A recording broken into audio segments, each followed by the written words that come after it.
எப்பா சீமான், இன்னும் எத்தனை கதை தான் பண்ணி வச்சிருப்ப? அப்படி லிஸ்ட் போட்டு வச்சிருப்பியா? இன்னைக்கு இந்த கதை சொல்லணும், நாளைக்கு அந்த கதை சொல்லணும், நாளைக்கு அந்த கதை சொல்லணும், லிஸ்ட் போட்டு கதை கிரியேட் பண்ணிட்டே இருக்கீங்க. எப்பா என்னன்னா கதைப்பா முடியலா சாமி. நாம் தமிழ் இருக்க தம்பிங்களா, இன்னமும் எப்படா இந்த கதையெல்லாம் நம்பிட்டு உட்காந்துருக்கீங்க நீங்க? உண்மையே நீங்க பாவுண்டாடே. ஒரு கதை ரெண்டு கதைனா பரவாயில்ல, வாயத்தோம்னாலே கதையா விடுறாப்ல. எப்படா கேட்டுட்டு இருக்கீங்க நீங்க? தம்பிங்களா இதுக்கு மேலே கொஞ்சம் யோசிக்கிறாரே. நானே இருக்கிறேன் சார்.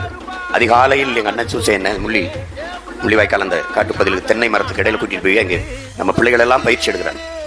சின்ன சின்ன பிள்ளைங்க 20-22 வயசு அது மாதிரி இருக்கிற பிள்ளைங்க. அந்த பீரங்கி இதை விசை இழுத்து அடிக்கணும். இந்த தென்னையிலிருந்து ஒரு கயிறு, அங்கிருந்து ஒரு பெட்டி, அட்டைப்பெட்டி வேகமா போகும். அதை குறிப்பாத்து அடிக்கணும். அது காலையில அந்த பனிக்கொட்டத்தில் அவங்க பயிற்சி எடுத்துக்கிட்டு இருக்காங்க. அதிகாலையில என்னை கூட்டிட்டு போய் இறக்கி விட்டு அங்க தங்கையை கூப்பிட்டு, அண்ணனுக்கு கொஞ்சம் டச் கொடு, அதாவது பயிற்சி கொடு அப்படின்னு சொல்றாப்ல எங்க அண்ணன்.